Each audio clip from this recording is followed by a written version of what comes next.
Computer networking courses are training people all over the country for jobs in the IT industry. PC and network support staff are increasingly in demand in the UK, as companies rely very heavily on their technical advice and their ability to fix and repair. The requirement for skilled and qualified people is constantly growing as industry becomes progressively more and more computer dependent. Let's be honest, individual job security really doesn't exist any longer. Most companies will get rid of workers if things get tight. But if your skills and qualifications are in an expanding marketplace, then you're in the right environment for true job security. Where there's a shortage of trained professionals, you'll always find companies looking for the right people. Take the IT industry for example. The last eSkills survey showed there was a skills gap of around about 26%. So this means that for every 4 jobs that exist in IT, there are only 3 trained people to do them.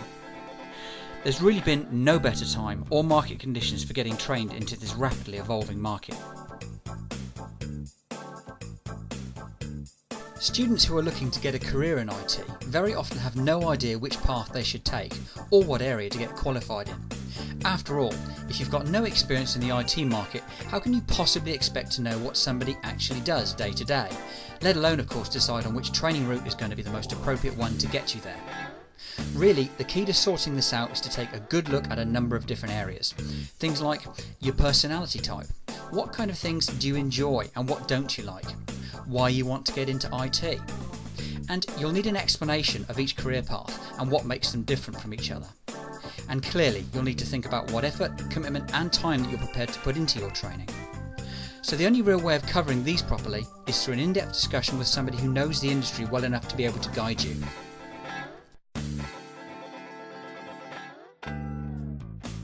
Amazingly, most UK training companies still teach IT from workbooks and reference manuals.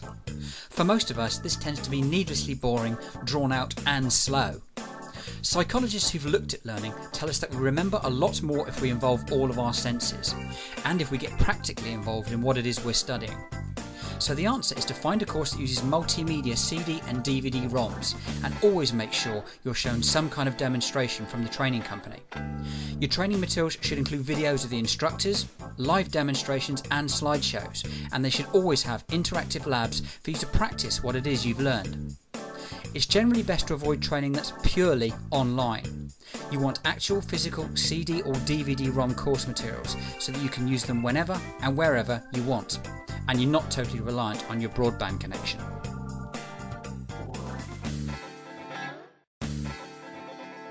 Having full support really is critical with many technical programs, but unfortunately most companies only give office hours or extended office hours support.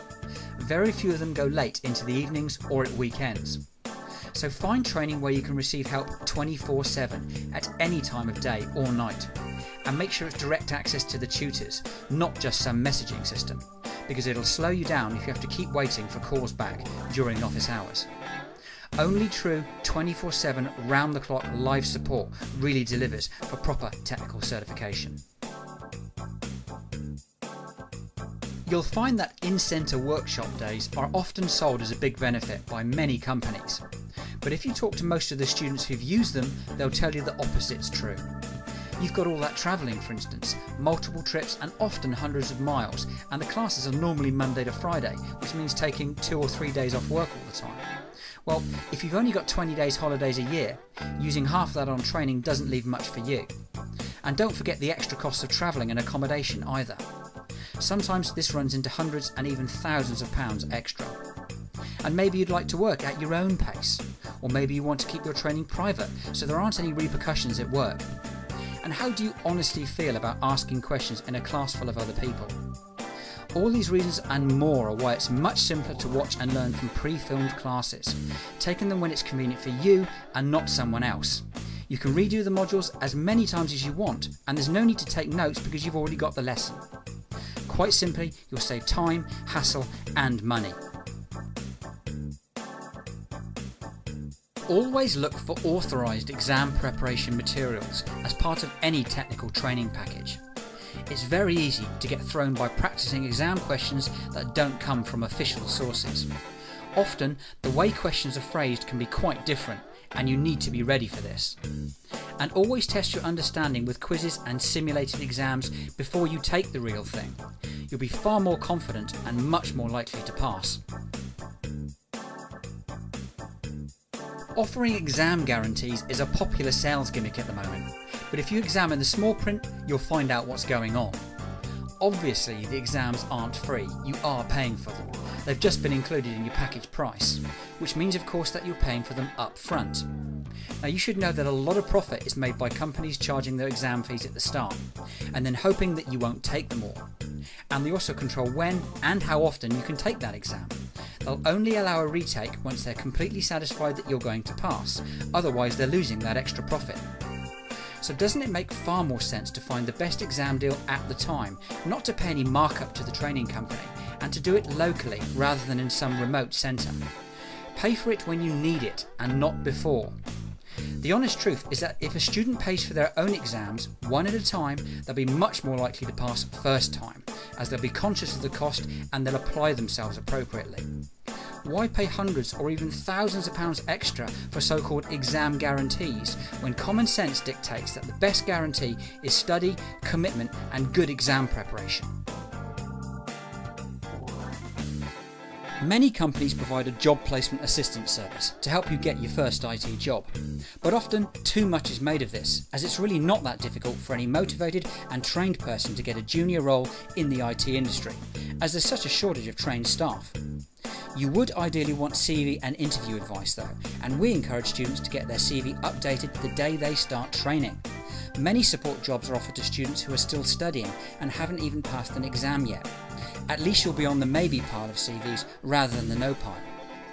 The best way to get placed is through specialised and independent recruitment consultants. The bottom line is they only get paid when they place you, so they've got the necessary incentive.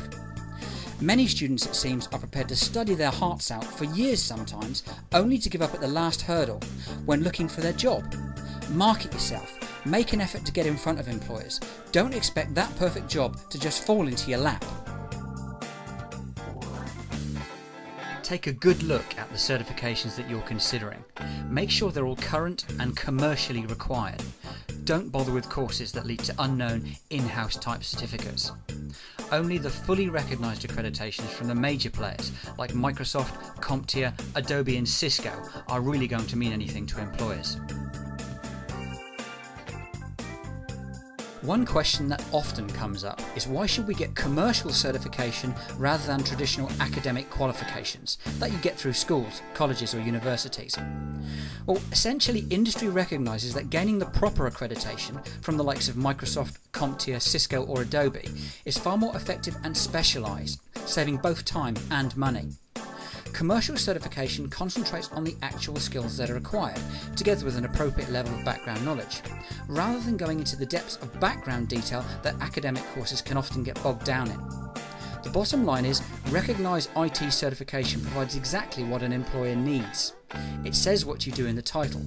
For example, the Microsoft Certified Professional Qualification in Windows XP Administration and Configuration. So, an employer just needs to identify exactly what they need and what certifications will fulfil that need, which of course makes it much simpler for them, and that's why they prefer it.